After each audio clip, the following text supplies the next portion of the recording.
এই বছর বলিউডের থেকে আসা যে কটা ছবি চর্চায় উঠেছে এবং তার থেকেও বলা ভালো যে চর্চায় থেকে গিয়েছে, তার মধ্যে অন্যতম হচ্ছে এই ছবি কিল। আর একটা আদ্যপান্ত অ্যাকশন এন্টারটেইনার। এবং ইন্ডিয়ার যদি পার্সপেক্টিভে বলি তাহলে অ্যানিমেলে আমরা প্রচুর ভায়োলেন্স দেখেছি, নিঃসন্দেহে দেখেছি।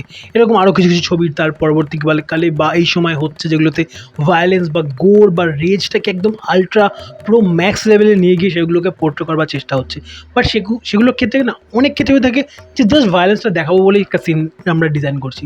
বাট এই ছবিটা যখন দেখি না, সত্যি কথা বলতে গেলে ফিল হয় যে হ্যাঁ, এই জায়গাটা হয়তো আমি থাকলে হয়তো ঠিক এইভাবেই রিয়্যাক্ট করতাম না। তাই বলে আমি ভায়োলেন্স প্রমোট করছি না।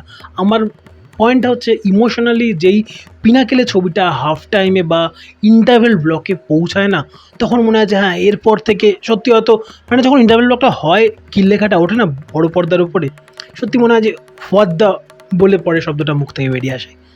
হলে বসুন বা আপনি হয়তো এই চোরে যখন আপনি কোনো আপনার প্রিয়জন বা হয়তো খুব মানে একটু বড় মানুষজনদের সঙ্গে দেখবেন না, আগেই বলবো, কারণ অনেক মুহূর্ত রয়েছে ছবি জুড়ে যেখানে আপনার মুখ থেকে ২-৩টে বা ৪ অক্ষর বা ৩ অক্ষর বা ২ অক্ষরের কিছু শব্দ বেরিয়ে আসলেও আসতে পারে।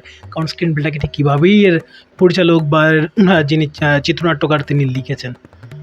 আগে পরিচয় পর্বটা সেরে নিই, তারপর আরও ডিটেলে এটা নিয়ে বলছি। নমস্কার, আমি শুভ্রজিৎ এবং আপনাদের সকলকে আরও একবার স্বাগত আমার চ্যানেল ফিল্মি চতুষ্কোণে। ৩ দশকের গ্যাপ নিয়ে আবারও চেষ্টা করছি কন্টিনিউশন বা কন্টিনিউ করবার চ্যানেলে। তো আজকে প্রায় ছবি মুক্তির প্রায় ৩ সপ্তাহ বাদে দেখলাম বড় পর্দায় এই কিল ছবিটি। অনেক মুখ রয়েছে যাদের আমরা এর আগে কাজ দেখেছি, মোস্টলি ওটিটিতে দেখেছি বা হয়তো কোনো চ্যানেলের হয়তো কোনো মিউজিক শো বা কোনো ডান্স শো তাকে হোস্ট করতে দেখেছি। বাট খুব যে একদম দেখুন, কিছু কিছু চ্যানেল পরিচিত মুখ অনেকেই রয়েছেন, বাট সেই অর্থে বিগ স্টার ভ্যালু বা বিগ নেম বা বিগ ফেসেস এই ছবির সঙ্গে সেই অর্থে অ্যাটাচড নেই। আশিস বিদ্যার্থী বহুদিন ধরে কাজ করছেন, বাট তার নামে একটা ছবি চলে চলে নয়তো। তো সেইটাই হচ্ছে আমার অ্যাকচুয়াল পয়েন্ট এখানে। তিনি খুব ভালো অভিনেতা, এরকম অনেক ভালো গুণী অভিনেতারা রয়েছেন। তো প্রথম কথা, ছবিটার স্ক্রিন প্লেটা কেমন কী সেটা নিয়ে আগে বলি। ছবিটার নর্মালি যখন ফার্স্ট হাফটা চলে আমার মনে হয় যে হ্যাঁ, ছবিটা একটা ডিসেন্ট একটা ছবি হচ্ছে, একটা ঠিকঠাক একটা ছবি চলছে, মানে বোর করে না ছবিটা। হ্যাঁ, একটা ফ্লো রয়েছে ছবিটার। বাট যখন ইন্টারভেল ব্লক হয় ওই জায়গা থেকে ছবিটা দুর্দান্ত একটা পেস নেয়। মানে দেখুন, তার আগে বলুন ছবিটা, আপনি ছবিটাকে 6.5 7 এরকম লেভেল আমি বলতে পারি। এনগেজমেন্টের দিক থেকে যদি বলি তাহলে 6.5 বলবো, এবং সব মিলিয়ে ঠিকঠাক যদি বলি 7 বলবো। বাট যখন ছবিটা ইন্টারভেল ব্লকে আসে তারপর থেকে ছবিটা যেরকম একটা আপলিফ্ট হয়, মানে তখন মানে ইন্টারভেল ব্লকের জাস্ট কিছুটা আগে ছবিটা অ্যাকচুয়ালি মানে তার রানওয়ে ছেড়ে আকাশের দিকে তার উড়ান নেয় এবং তারপরে যাত্রা শুধু মানে ঊর্ধ্বমুখী হয়। তারপর যাত্রা কখনো আমরা নামতে দেখি না, এবং ওই ঊর্ধ্বমুখী যাত্রাতে আপনি যেরকম অ্যাকশন পাবেন, যেরকম গোর পাবেন, কারোর চোখে কিছু একটা ঢুকে আসছে, কারোর মাথা থেতলে যাচ্ছে, কারোর গলার মধ্যে এখানে কিছু একটা ঢুকছে, ফিনকি দিয়ে রক্ত পড়ছে, ট্রেনে কাটা বডি, এবং আরও আরও আরও আরও অনেক কিছু। আমি আর এর থেকে বেশি কিছু বলছি না, হয়তো ইউটিউবে হয়তো কপিরাইটও খেতে পারি, যাও বলে তো ফেললাম। হ্যাঁ, যাও, আই হোপ কিছু যেন না খাই। যাক, তো এরকম লেভেলের গোর রয়েছে এবং তার সঙ্গে যেরকম অ্যাকশন রয়েছে এবং অ্যাকশনের সঙ্গে গোলটাকে রেখেছে তার ইমোশনাল ভ্যালু তার আগে অলরেডি ডাইরেক্টর এস্টাবলিশমেন্ট করে নিয়েছে। কারুর এখানে ছেলে, কারুর এখানে মেয়ে, কারুর এখানে গার্লফ্রেন্ড, কারুর স্ত্রী, অনেকগুলো ইমোশনের সঙ্গে আপনাকে অলরেডি ফার্স্ট হাফটা জুড়ে, যেখানে বললাম যে ছবিটা 7-এর রেঞ্জে চলে ওভারঅল যদি বলি, বাট সেকেন্ড হাফে গিয়ে ছবিটা 8.5 বা 9-এর দিকে মুভ করতে শুরু করে ইন্টারভেল ব্লকের পর থেকে অ্যাকচুয়ালি। কারণ ওই কোথা থেকে ওই যেই একটা বিল্ড আপটা যেটা দেয় পরিচালক বা এর চিত্রনাট্যকার একই মানুষ, তিনি যে বিল্ড আপটা দেন ছবিটাতে ফার্স্ট হাফে, সেটার অ্যাকচুয়ালি ইম্প্যাক্টটা আমরা সেকেন্ড হাফে গিয়ে পাই।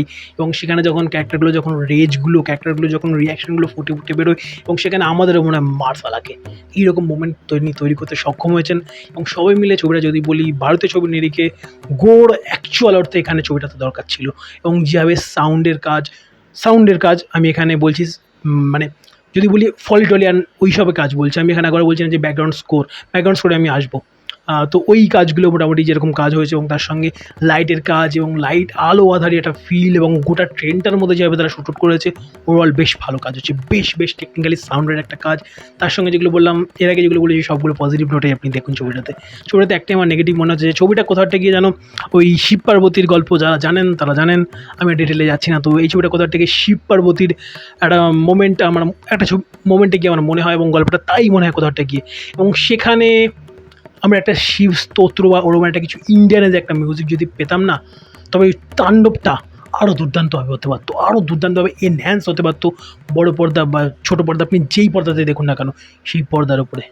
এবং আরেকটা জিনিস, ভালো ডাইরেক্টর একজন অতি জঘন্য, অতি খাজা অভিনেতা বা অভিনেত্রীর থেকেও ভালো কাজ বের করে নিয়ে আসতে পারেন। আমি জানি না অ্যাকচুয়ালি রাঘব জুয়েল কেমন অভিনেতা। আমি তাকে হোস্টিং করতে দেখেছি কোনো টিভি শোয়ে, কোনো ডান্স শোয়ে বা কোনো গানের শোয়ে। বাট তাকে আমি যখন লাস্ট তার একা ছবিতে আমি তার ওই পারফরমেন্স আমি দেখেছি বড় পর্দায় তার অভিনেতা হিসেবে, সেটা হচ্ছে সালমান খানের সঙ্গে তার একটা ছবি এসেছিল। সালমান খানের ফ্যানেরা কাল দিতে পারেন। বাট সেখানে ফারাদ সামজির পরিচালনাতে তিনি যে খাজা, মানে বিরক্তিকর, মানে just through out irritating performance দিয়েছেন তিনি, শাহনাজ গিল এবং গোটা টিমটাই বাজে পারফরমেন্স দিয়েছিল। তো তারপরে যখন আমি এখানে তাকে পারফর্ম করতে দেখি না, আমার মনে হয় যে সত্যি এই লোকটি বা এই অভিনেত্রীটি ওই ছবিটাতে ছিলেন। আমার সন্দেহ হয়, সত্যি সন্দেহ হয়। তারিফ করলাম কিন্তু লোকটির। এবং এছাড়া পারফরমেন্স বেশ ভালোই ছিল। ওভারঅল যদি বলি, নিঃসন্দেহে একটা দেখবার মতো ছবি হচ্ছে, নিঃসন্দেহে একটা দেখবার মতো ছবি হচ্ছে। আমরা সাউথ নিয়ে এত তো কপচাই। আমি নিজে সাউথে কাজ করি, ফিল্মিলা সাউথের টিমে আমি কাজ করি। তো তারপরেও বলছি, এই ছবিটা অ্যাকচুয়ালি প্যান ইন্ডিয়া লেভেলের। এই ছবিটা অ্যাকচুয়ালি আপনার মানে ইন্ডিয়াকে রিপ্রেজেন্ট করতে পারে। ছবিটার অলরেডি আপনারা একটু যারা শোবিজের খবর টবর রাখেন জানেন যে এর স্ক্রিন প্লে বা এই গোটা ছবিটা নিয়ে জন উইকের নির্মাতারা অলরেডি কপিরাইট কিনে নিয়েছেন। সো লেটস সি তারা কীভাবে ছবিটা ইন্টারপ্রিটেশন করেন। এই ছবিটা অ্যাকচুয়ালি আদৌতেই একটা ভালো ছবি হয়েছে। যান, এখনও হলে চলছে এবং এই সপ্তাহে আমার এখানে কলোনি সঙ্গমে সকাল 11টার শোতে রয়েছে। মানে এই আজ থেকে যে সপ্তাহটা শুরু হচ্ছে শুক্রবার থেকে, তো ছবিটার কীরকম রয়েছে মানে চাহিদা একবার ভাবুন। তাহলে আপনার নিকটবর্তী হলে যদি ছবিটা এখনও চলে থাকে, গিয়ে অবশ্যই দেখুন এবং আপনার এক্সপিরিয়েন্স কমেন্ট বক্সে জানান। ভালো থাকুন, ভালো রাখুন এবং অতি অবশ্যই ভালো ভালো ছবি দেখতে থাকুন। Bye bye, good night.